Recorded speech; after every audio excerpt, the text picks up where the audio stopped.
One of the problems of schools, and especially here in the Chilean school system where school days are really long, is that students tend to be sitting down all day, from 8 in the morning up until 5 in the afternoon often, every day, with very short breaks in between.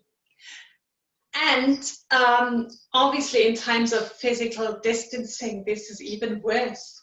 Students are sitting around at home, maybe they get video lessons, but they can't even go outside for a walk. So this is really bad for students' backs. They might be putting on weight, but it's also really bad for their learning because the brain needs to move to be able to think, to have good ideas, to memorize new ideas, to take risks, and all that. So if we don't bring a bit of movement into our lessons, students might actually not be able to take in much. So here today, I'm bringing this little video to you to start thinking about different ways in which you can build a bit of movement into your lessons. And here today, I'm sharing just a little idea about a sequence of yoga postures that don't need much space. The students can basically just use the little space around them, okay?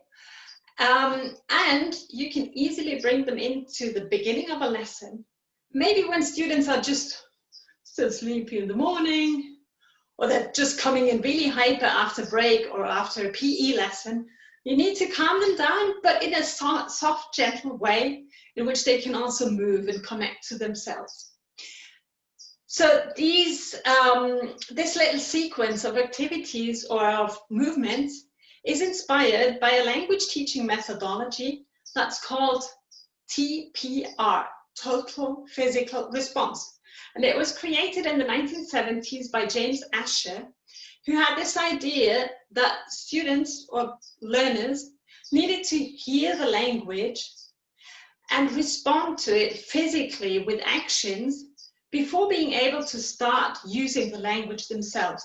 Pretty much as we learn languages, or we learned our own language when we were little kids, and we were able to understand our parents and respond to what they were, maybe like, can you give me the apple? And I give you the apple, but I can't say much yet, okay? So this is great also if you want to do that at the beginning of a lesson. Students haven't heard English for a full week maybe, and it's an opportunity to tune into the language again before you ask them to produce themselves, okay? So that's one inspiration. Another inspiration is yoga. And yoga is great because it doesn't only, help your back and your posture and all that. It helps you breathe. It also helps you to channel your energies, okay? So I'm going to share a few movements with you that you could start a lesson with. And you give oral instructions to your students so they can hear you, listen to you speaking, giving these instructions. As you move, and you will see that I am using language of the imagination. So in yoga, one of the principles is that we often use visualizations to try and actually make these movements even stronger. So what I'd like you to do is pay attention to how these visualizations are phrased, so you can actually even bring a little bit of grammar teaching into that part of the session. So this is movement and the grammar of the imagination. Let's get started. First of all, can you please all stand up? And now you connect with your feet to the ground. You feel the earth underneath you. And I would like you, as you stand tall, relax your shoulders, relax your neck, relax your knees. I would like you to feel as if you were growing up to the sky. So you tuck your chin under and lift your crown to the sky, and you feel as if you were growing, growing, growing. And at the same time, feel as if your feet were growing roots into the ground. So you can connect to your breath and draw in energy from the earth and connecting to the sky above.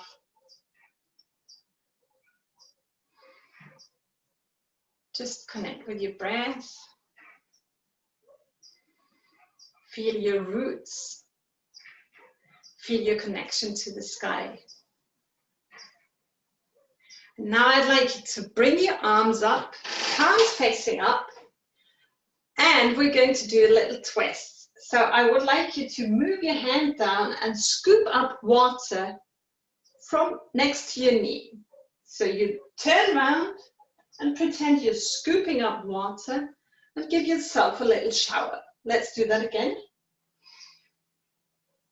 You bring up water and give yourselves a little shower. And again. And now you connect to your breath. Inhale as you bring the water up. Exhale as you give yourselves a little shower. Inhale, exhale. Inhale, exhale. And now I'd like you to add another image to it. So I would like you to do as if this water was lit by the sun. So you are scooping up sun rays and you are bathing in golden light. You just scoop it up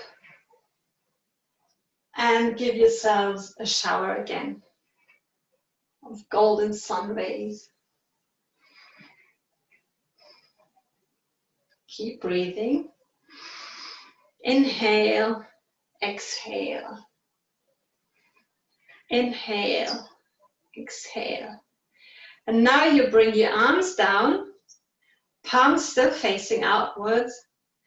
But now I would like you to turn one hand round as if you were looking into a mirror. So you can smile at yourself. You just had a great shower in golden light. And you look at yourself in the mirror as you open up and close again. Now turn around the other hand. And you're still looking at yourselves in the mirror. Turn and come back. Turn and come back. Inhale as you open up. Exhale as you relax. Inhale, exhale.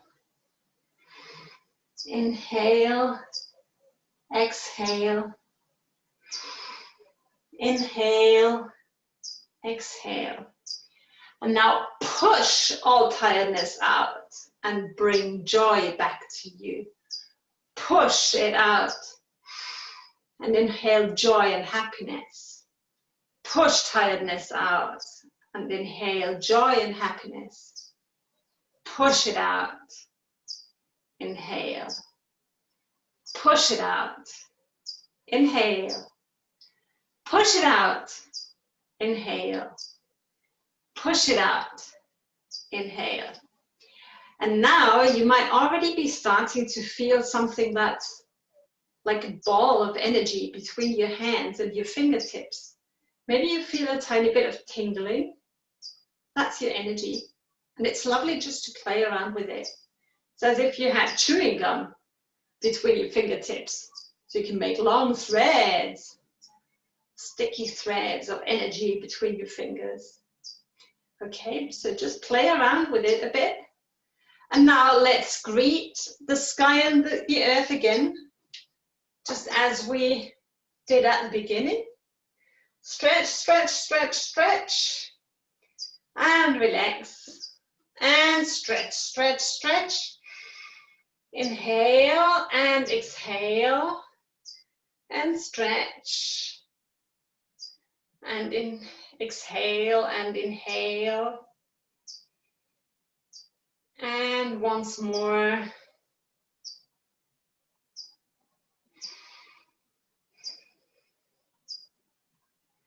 And then you can just give yourself a little shake. Shake out all excess energy that you might still have there. Okay. And that's the little sequence. Okay.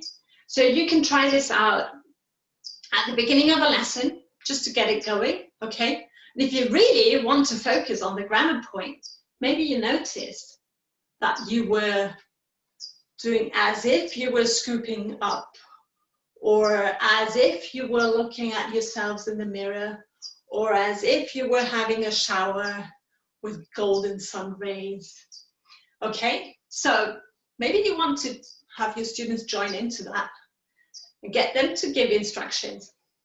Move as if you were a very wild animal, or move as if you were a tiny butterfly, and so on.